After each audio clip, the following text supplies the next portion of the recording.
So, turns out I will be losing my YouTube partner status next month. That's a good way to start off the year, right? And there's been a lot of discussion about this topic over the past few days. A lot of people focus on the monetization aspect, which is understandable, but in my opinion is missing the bigger problem. So if you haven't been keeping up, they changed the requirements to being partnered on YouTube to you need to have 1,000 subs and 4,000 hours of watch time in the last 12 months. And it's true that if you're under those requirements, you're not going to be making money anyway.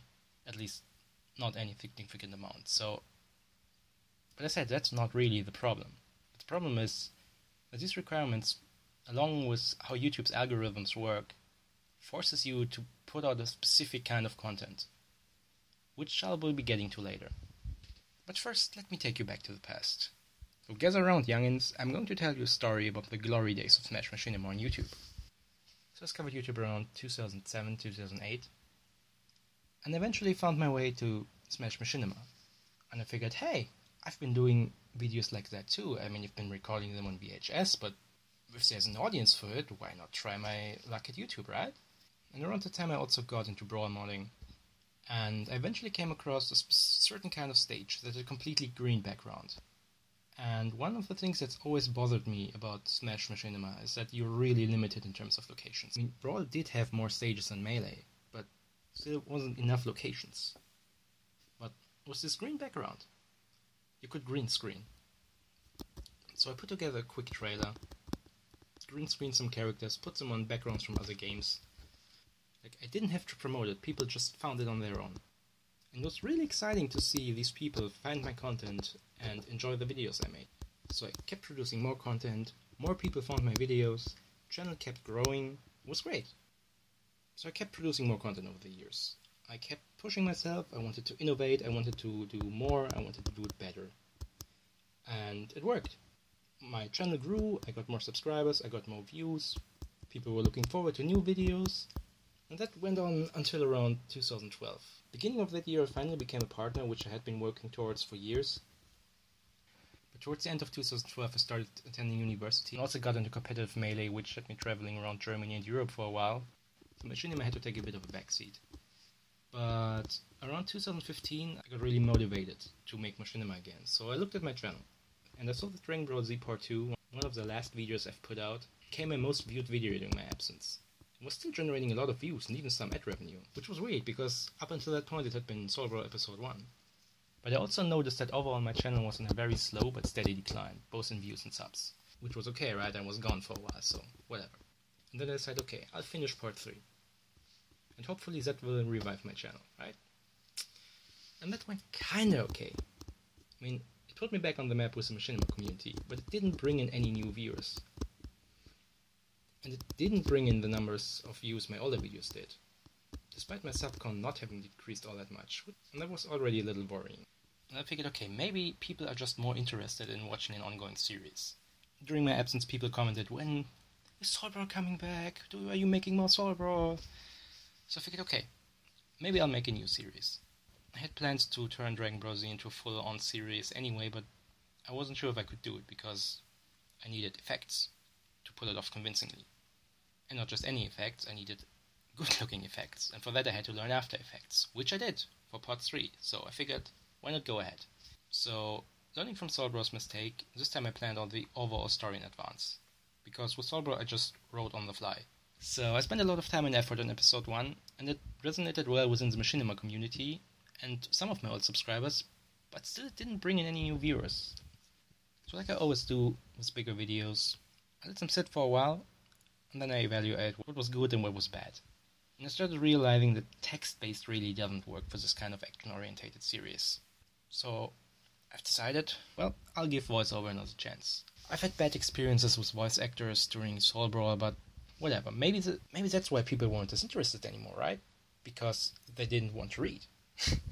Anyway, so I spent way too much time on the casting call thread, making it as polished as possible because I really wanted to attract good and reliable VAs this time.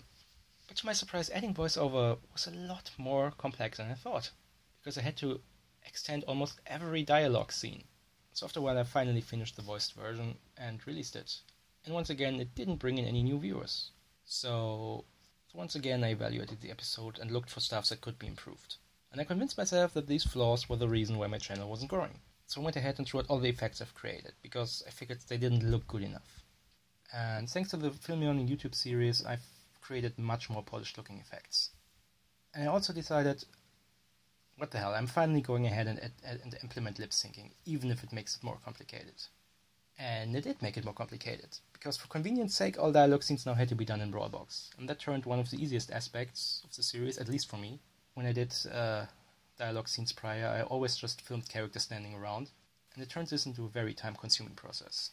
Overall, I spent well over 100 hours each on episodes 1 and 2. I know it's been roughly half a year since episode 2 was released, and my channel still isn't showing any signs of growth. And to make matters worse, despite all the hard work I've put into my content, I haven't even been able to stop the steady decline of my channel. I'm still losing subs. I'm still getting less and less views. So I did some research recently. So it turns out YouTube changed their algorithms in 2012 to favor watch time instead of views, which I don't really mind. I'm making longer videos anyway, but it also heavily prioritized channels that have a high upload frequency. Does this mean that someone like me, who spends a lot of time on their content and only uploads a video every couple months, is not going to have their videos show up in people's suggestions anymore? So to confirm this, I checked my analytics for the past year, and over 50% of my viewers come from suggested videos. And of those 50%, nearly 80% come from my own videos. And I'm not sure how it is for you, but I usually discover new channels by suggestions. Like I watch a video and then at the side it's like, oh hey, maybe you'd be interested in this video. And if people only come to my videos from my own videos, then of course I'm not getting any new viewers. So to wrap this up, for me this is not about losing monetization. I've been making like $1 per month. It's not even about losing partner status, even though that's a real slap in the face after being one for over 5 years. It's about YouTube stifling my channel growth despite all the time and effort I spend on my content, simply because I don't fall into the preferred quantity over quality upload scheme. I know in the machinima community there's the idea that you should create machinima for the art, and in a way I agree. You shouldn't create content just for the views, subs, or money. But I also think there's nothing wrong with wanting to grow your channel producing content that you love. And that is precisely what I'm no longer able to do. If I wanted to grow my channel, I would have to consider taking time away from producing DBRZ and put it towards content that I can pump out on a regular basis. But that's not what I enjoy doing.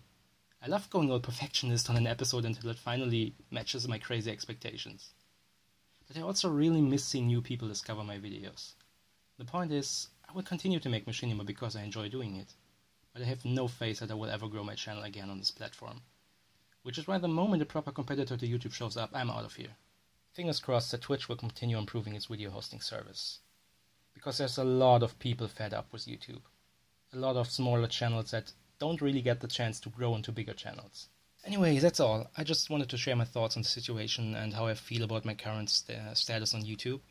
And if you're still here, I've got most of the lines for episode 3 now. I've finished most of the mods I need to make, and I can get to filming soon, so it's coming along. I don't know when it'll be done, but it'll be done sometime this year. So, see you around.